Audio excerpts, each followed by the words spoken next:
Welcome to 22.3 Tips, Strategy and Movement Standards. So in 22.1 we saw you send it on the rower. 22.2 we saw a heavy barbell make an appearance.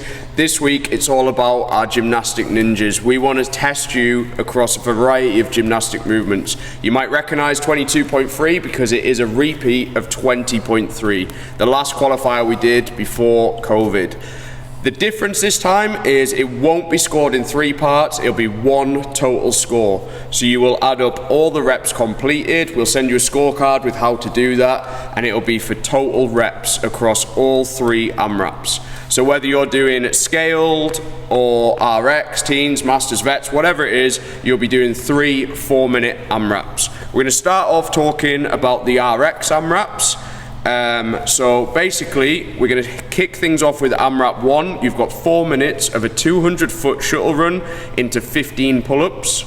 AMRAP 2, 100-foot overhead dumbbell lunge into 10 chest to bar, and back in 20.3 that was the one that caught everybody out. And AMRAP 3, a 50-foot handstand walk into 5 bar muscle ups. The handstand walk, getting that 5 foot made a huge difference in some of the categories. We saw the Masters female overall lead change. We saw in the Masters male, people went from outside the qualifiers to inside. Getting that handstand walk made a massive difference. So, what we're going to talk about first is you have no rest between those AMRAPs. They go one into the other. So Ash was saying before off camera, get yourself a judge. Get yourself a counter. If you're doing it in a class, have half the class judging, half the class doing it. It can get really confusing because as it gets to 3:59 on 4, no more reps of that AMRAP count. We're now waiting for you to start the next one. You need to make sure you're in the right place. You need to start from the start line every time. So get yourself a judge, a counter. Make sure your camera's in the right place. We learned from 20.3 that it was difficult to set up the camera so that you have a 25 foot of space showing and the rig. So play around with the angles, have a look at how you're going to do that prior to actually doing the workout. You don't want to do the workout and then afterwards think, oh, I'm not in for the end of my shuttle. Like, you can't see my handstand walk or you can't see me on the rig. Every box is different, so you need to test it out at your gym. For you, Mason, that part 1, 200-foot shuttle run, 15 pull-ups, is it just go for broke, all in? Yeah, why not? Turn off a different shoulder. So each 25-foot length, don't be just turning off the same foot all the time because you will get dizzy. But yeah, we saw people going like the clappers on that one the last time. Yeah, for me it would be butterfly pull-ups, but not for everybody. 15's unbroken wouldn't be an issue either, but obviously you need to know your strengths. And if you'll come back to pull-ups, so if you don't have a great volume of pull-ups, then do break them up, you know, because they quickly come round. Yeah. And I think going into that AMRAP 2 last time, Ash, like, I did it myself, it caught me out, it caught a lot of people out. I love chest to bar, but after doing that 100-foot overhead dumbbell lunge with 22.5 above my head, I jumped on to do them 10 chest to bar and I did not feel good. Yeah, I mean, I think people really kind of can talk it down really, but like an overhead dumbbell lunge 100 foot is going to take you a bit of time, and obviously 100 foot of it there and back 4 times is going to be hard. So yeah, I mean, when you get the bar, you've got to look to go unbroken on the chest to bars, but it's like that setting AMRAP's going to be tough, and you've obviously got to think about that the last part as well, because you want to be getting some walks in there, but at the same time you don't want your shoulders to be fried. It's a tough one. It's a tough one to know how you're going to hit it. This is the separator, though, isn't it? It's a 12-minute workout. So if you can do all those movements, view that as a 12-minute workout. Yeah. You know, if you don't have a handstand walk, then you can go hard on AMRAP 1, hard on AMRAP 2. You know, so view it. It depends what your skill set is. If you can't do your chest to bars, then you have to go. Yeah, you have to go as fast as you can. If you can't do your bar muscle ups, you have to go as fast as you can. Yeah, so that's it. It depends. It's a 4, 8 or 12-minute workout. So so if you can't do bar muscle ups or a handstand walk, it's an 8-minute workout, isn't it? Yeah, and go hard for 8 minutes. Go berserk for 8 minutes, But if you're moving straight from overhead dumbbell lunge into AMRAP 3, which Sam would have probably going to mention was a 50-foot handstand walk and into 5 bar muscle ups, if you can move through that seamlessly, then you need to be thinking about a 50-foot handstand walk, potentially after doing 75 foot of a dumbbell overhead lunge, and that's going to be tough. Yeah, it is. You got to take some little breaks in there. I remember last time I actually finished. I'd done my chest bars, and I was halfway through my lunges, and then I had to get the dumbbell out the way. First of all, I had to go back to the start line. You start flapping a bit. I kicked up for my handstand walk, and I think I got 5 foot, and I just had to take 10, 15, 20 seconds, whatever it was, restart, and off I went. But it's one of them where you forget that changeover, that transition. Your transition's going to be important. Make sure you've got space. Make sure you're not the one who's having to move your camera and change things around.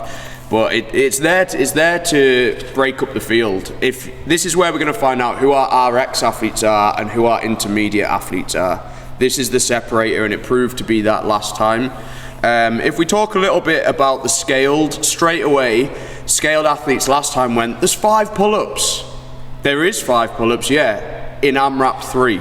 You've got a hell of a lot of work to do before you get there. So for the scaled athletes, the kids, teens as well, you're going to be doing a 200-foot shuttle run at the start into 15 kettlebell swings. Again, we'll send the weights over separately. AMRAP 2, you've got a 100-foot walking lunge, but you're not overhead. You can carry the dumbbell anywhere you want. A lot of people went by their side last time, into 10 ab mat sit-ups.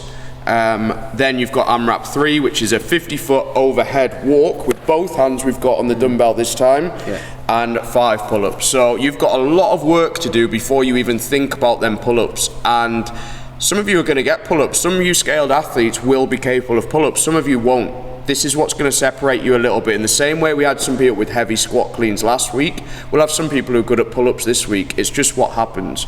What you need to do is think of it as an opportunity. If you get all that work done and you get to go for your first pull-up with adrenaline, you'll probably get it, to be fair. I've seen people go in with no pull-ups and come out stringing 2, 3 together. It happens all the time. Anything that's in there that's a little bit unusual, I would say maybe that overhead walk might catch a few people out. Yeah, that was just doing it then. That was quite hard. It's a movement which I hadn't really done before, holding a dumbbell, one dumbbell. I've put L2 before, but just the one dumbbell felt a little bit, a little bit tough. So yeah, you need to maybe practice that before. Make sure your lats are stretched off and you've got a good overhead position, and you should be okay with that. But it's quite tough. The biggest thing for scale for me is towards the end of the scale, you should be looking to then be kicking onto with like near kind of RXE athletes. So it shouldn't just be like an all scale event for all scaled movements. You should be kicking on towards the end where you are kind of kicking on for maybe next year to maybe go intermediate or go kind of RX. So very much the same with the RX. There probably will be some people who can't do bar muscle ups. That doesn't mean that they're not going to enter it.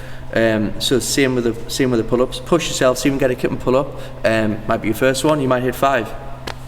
Yeah, so I think in terms of 20 point, we've done this before. I mean, you can probably go back and watch our 20.3 video. Go and watch them. But they're all out there. A lot more people can handstand walk now. Yeah. An RX athlete would be expected to handstand walk and bar muscle up, and then some people that did 20.3 scaled may even be moving on to the RX, and that's the idea, that we keep people moving through. Yeah. Push yourself as well. Like if you're thinking about competing, then you should be prepared to push yourself. And scale doesn't, Joe says it all the time at the mixes and stuff like that, scale doesn't mean weak. Scale just means that you struggle with some elements or you are limited in some elements of fitness.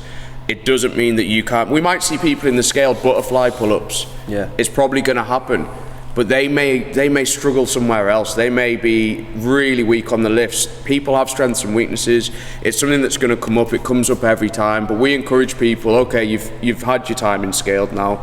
Off you go to intermediate. Off you go to RX. And there's a pathway through. And we've seen that a lot more this year, to be fair. The entries in scaled are lower than they have been previously. And RX and intermediate entries have gone up. So obviously that pathway's starting to work.